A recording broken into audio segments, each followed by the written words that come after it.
श्री गणेशाय नमः। स्वागत है दोस्तों आप सभी का भक्ति सागर चैनल में। दोस्तों आज हम मंगलवार व्रत कथा लेकर आए हैं।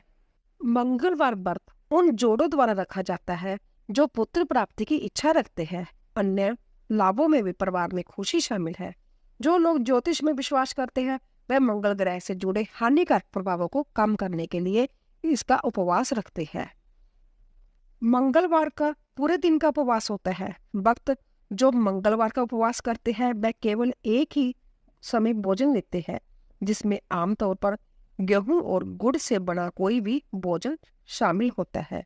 अधिकांश हिंदू बिना अंतराल के 21 मंगलवार तक उपवास रखते हैं। मंगलवार उपवास हनुमान और मंगल को संतुष्ट करने के लिए है, जो इस दिन पर शासन करते हैं और जिसके इसका नाम पड़ा है। मंगल को एक परेशानी निर्माता माना जाता है और उपवास बुराइयों और समस्याओं को दूर करने के लिए किया जाता है, जो हमारे रास्ते में बिखरे हुए हैं और खुशी का रास्ता बनाते हैं। इस व्रत के पीछे मूल मान्यता ये है कि भगवान हनुमान अपने भक्तों को जीवन में आने वाली कठिनाइयों से उबरने में मदद करते हैं, खासतौर पर मंगल ग्रह के हस्तक्षेप से होने वाली कठिनाइयों से। इसके अलावा पुत्र प्राप्ति की इच्छा रखने वाले जोड़े भी इस व्रत को सख्ती से पालन करते हैं। भगवान मंगल 9 ग्रहों में से नवग्रहों में से एक है। उन्हें अंगारक और कुंज नामों से भी जाना जाता है। उन्हें पृथ्वी या भूमि पृथ्वी देवी का पुत्र माना जाता है। वह शक्ति, वीरता और साहस से जुड़े हैं। भगवान मंगल धर्म के रक्षक और जीवन के उद्देश्य है। गणेशम पुराण के अनुसार एक बार हिरण्याकश्यपु के बड़े पृथ्वी का अपहरण कर लिया था। पृथ्वी देवी को उससे मुक्त कराने के लिए भगवान ने बराह रूप धारण किया था। भगवान ने हिरण्याक्ष का वध किया और पृथ्वी देवी को मुक्त कराया। उस समय पृथ्वी देवी भगवान से बहुत प्रसन्न हुई और उन्होंने उनसे विवाह करने की इच्छा व्यक्त की। बराह अवतार के समय भगवान की चमक आकाश में हजारों सूर्य के समान थी। वह असहनीय थी। तब भगवान ने पृथ्वी देवी की इच्छा पूरी करने के लिए सुंदर और मौलिक रूप में प्रकट हुए। उन्होंने विवाह किया और 1 वर्ष तक अकेले रहे, उनके जहां मंगल का जन्म हुआ। और शिव पुराण के अनुसार एक बार जब भगवान शिव अपने निवास कैलाश पर्वत पर गहन ध्यान में लीन थे, तो उनके माथे से पसीने की 3 बूंदें निकली और धरती पर गिर गई। उन बूंदों में से एक बहुत सुंदर शिशु प्रकट हुआ, जो लाल रंग का था और जिसके 4 हाथ थे। भगवान शिव ने बालक को पालन पोषण के लिए पृथ्वी देवी भूमि को सौंप दिया। बालक का नाम बोम रखा गया, क्योंकि उसका पालन पोषण और लालन पालन भूमि अर्थात पृथ्वी ने किया था। बोम जब बड़ा हुआ तो उसने काशी जाकर भगवान शिव की घोर तपस्या की। भगवान शिव ने उसे मंगल लोक प्रदान किया, जो शुक्र लोक से भी श्रेष्ठ है। यही बोम सौर मंडल में मंगल ग्रह के नाम से प्रतिष्ठित हुआ। भगवान मंगल के 4 हाथ हैं और वह त्रिशूल और गदा को हथियार के रूप में धारण करते हैं। जय लाल आभूषण पहनते हैं। भगवान मंगल की पूजा करने से त्वचा रोग, कर्ज और दरिद्रता आदि से मुक्ति मिलती है। भगवान मंगल का रतन लाल मूंगा है और उनका दिन मंगलवार है। वह दक्षिण दिशा में संरक्षक है। आइए दोस्तों कथा का श्रवण करते हैं।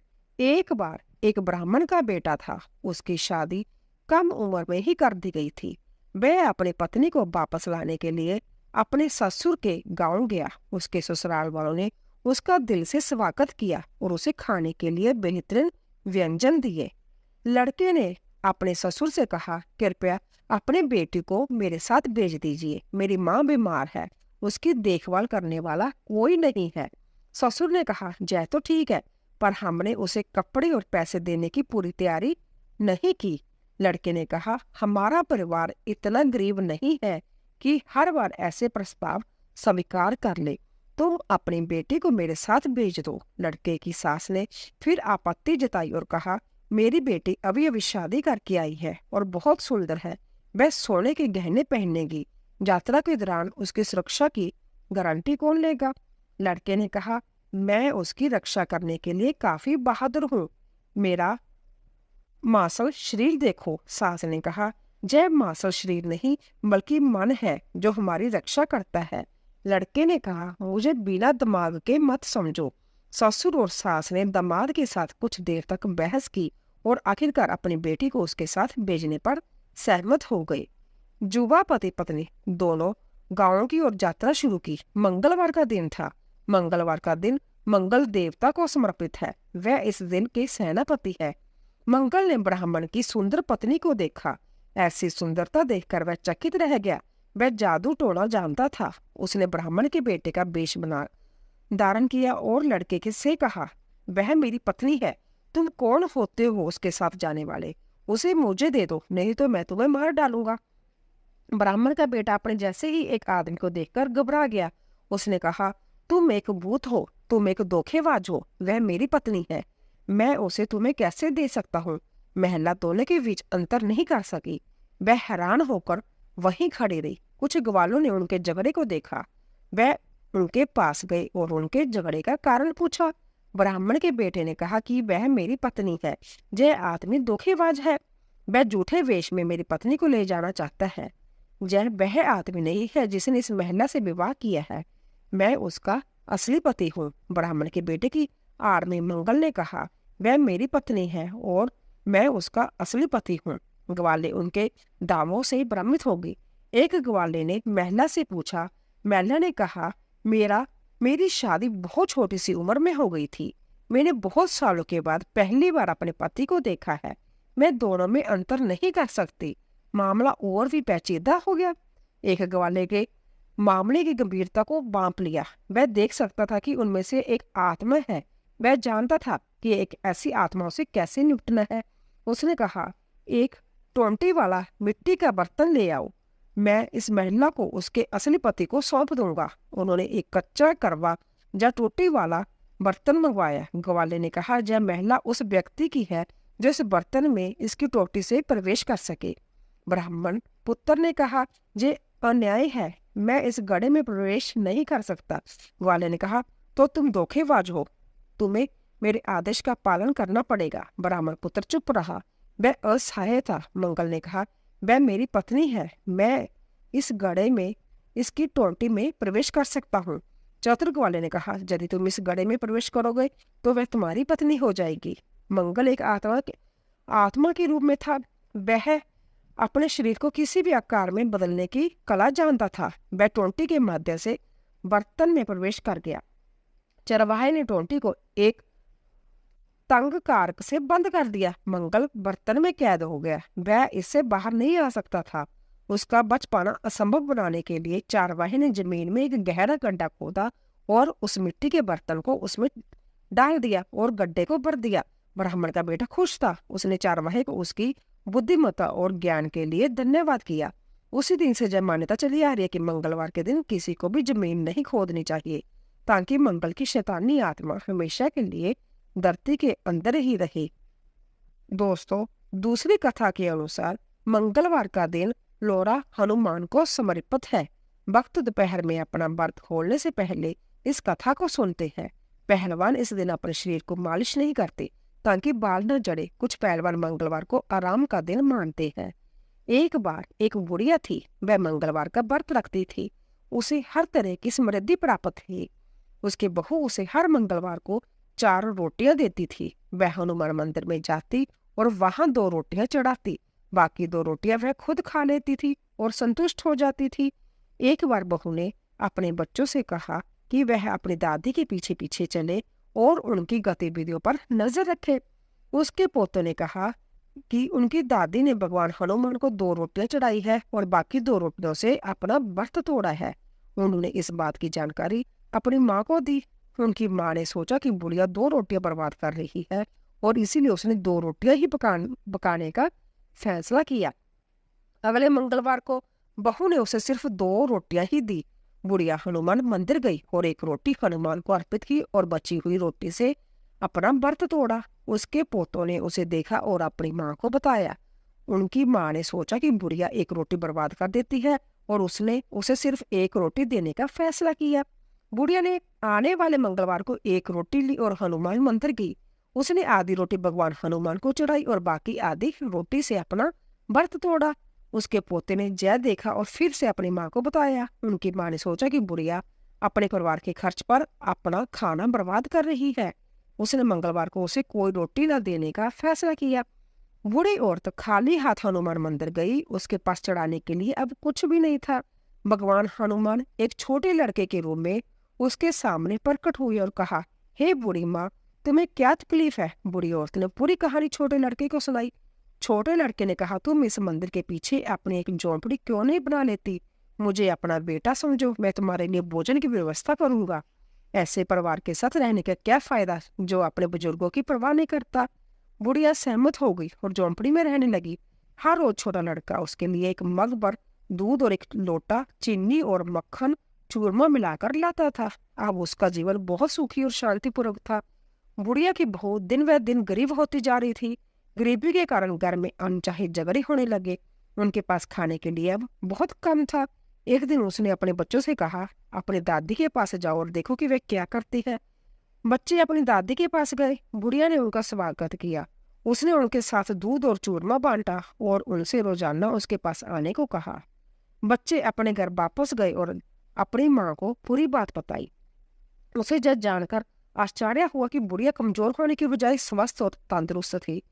उसे अपनी गलती का एहसास हुआ और उसने अपने पति से उसे वापस लाने के लिए कहा। उसके पति ने कहा, मैं क्यों जाऊं? हमारे दुखों के लिए तुम ही जिम्मेदार हो। तुम रोज घर में झगड़े करती हो। तुमने उसे घर से जाने पर मजबूर किया। तुम उसे कम खाने पर भी ईर्ष्या करती थी। जिस क्षण वह हमें छोड़कर गई, इस घर की खुशहाली खत्म हो गई। तुम्हें अपने बुजुर्गों और उनके अच्छे कामों का कोई सम्मान नहीं है। महिला ने कहा, चलो हम सब उसके पास चलते हैं। हम उसे मना लेंगे कि वह वापस आ जाए। उसका पति सहमत हो गया और वह बुढ़िया के पास गई। छोटा लड़का उसके साथ बैठा था और उसे खाना परोस रहा था। बुढ़िया की बहू अपने सास के पैरों पर गिर पड़ी और उसके कर्मों के लिए उसे क्षमा मांगने लगी। बुढ़िया ने छोटे लड़के से कहा, क्या मुझे उनके साथ चलना चाहिए क्योंकि उन्हें अपनी गलती का एहसास हो गया है? छोटे लड़के ने कहा, हाँ, तुम जा सकती हो। अगर तुम कोई परेशानी आती है तो तुम वापस आ सकती हो। बूढ़ी अपने परिवार के पास लौट आई। वह मंगलवार का व्रत रखती थी और उसकी बहू ने कभी भी उसके भोजन का आधा हिस्सा हनुमान जी को देने पर आपत्ति नहीं जताई। उनके घर में फिर से खुशहाली आई और वह खुशहाल जीवन से जीने लगी। बोलिए पवन सुत हनुमान जी की जय।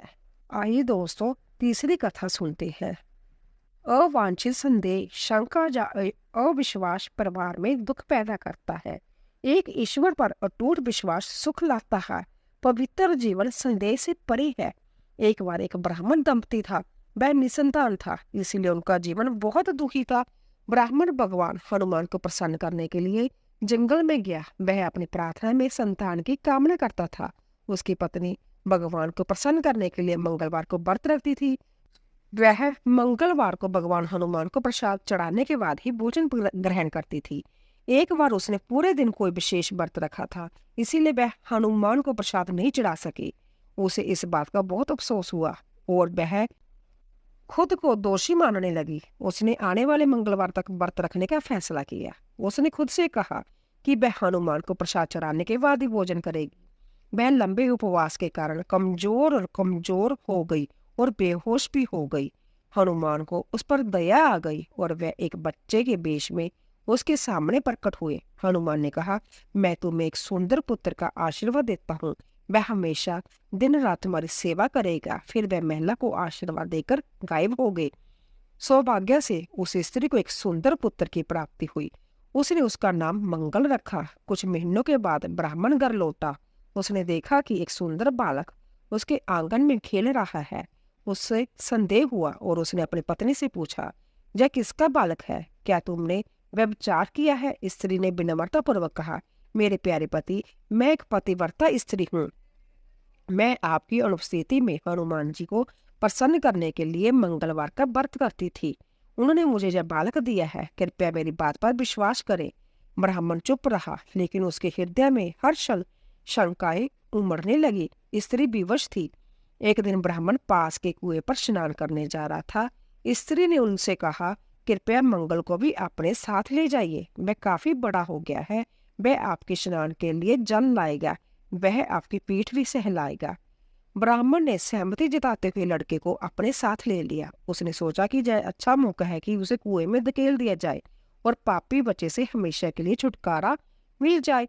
जब लड़का पानी लाने जा रहा था तो ब्राह्मण ने लड़के को कुएं में धकेल दिया और घर लौट आया। महिला को ये देखकर बहुत आश्चर्य हुआ कि ब्राह्मण के कंधे पर गीली धोती नहीं थी। उसने पूछा, क्या तुमने स्नान कर लिया? ब्राह्मण ने कहा, हाँ। महिला ने कहा, कृपया मुझे अपनी गीली धोती दे दो ताकि मैं उसे दागे पर फैला सकूं। ब्राह्मण असमझ में पड़ गया। उसने ग्लानि हो रही थी। वह कुछ शब्द बुदबुदाया और घर से बाहर निकलने की कोशिश की। पत्नी ने कहा, मेरा मंगल कहाँ है? मेरा मंगल कहाँ है? हे मंगल, अगर मैं एक सती हूँ और तुम मेरे सच्चे बेटे हो तो मेरी आंखों के सामने प्रकट हो जाओ। पत्नी और पति दोनों को बहुत आश्चर्य हुआ जब मंगल द्वार पर प्रकट हुआ। उसने अपनी माँ को गले लगाए और अपने पिता के पैर छुए। तभी भगवान हनुमान ने ब्राह्मण के सपने में आकर कहा, हे बेचारे प्राणी, मैंने तुम्हें पुत्र का वरदान दिया है और तुम अपनी पत्नी पर व्यभिचार का संदेह कर रहे हो। तुम्हें इसके लिए खेद होना चाहिए। ब्राह्मण को अपनी गलती का एहसास हुआ। उनकी पत्नी ने नियमित रूप से मंगलवार का व्रत रखा। इसके बाद से वह सुखी जीवन जीने लगे। ऐसा कहा जाता है कि जो कोई भी इस कथा को पढ़ता या सुनता है या किसी को सुनाता है और नियमित रूप से व्रत रखता है, भगवान हनुमान उसे बाजू के बुरे प्रभावों से बचाते हैं और सभी सुख प्रदान करते हैं। बोलिए संकट मोचन हनुमान की जय। तो दोस्तों, आशा करती हूँ कि आपको हमारी कथा अवश्य पसंद आई होगी। प्लीज जाने से पहले कमेंट बॉक्स में जय सिया राम अवश्य लिखिए। आप सभी का धन्यवाद।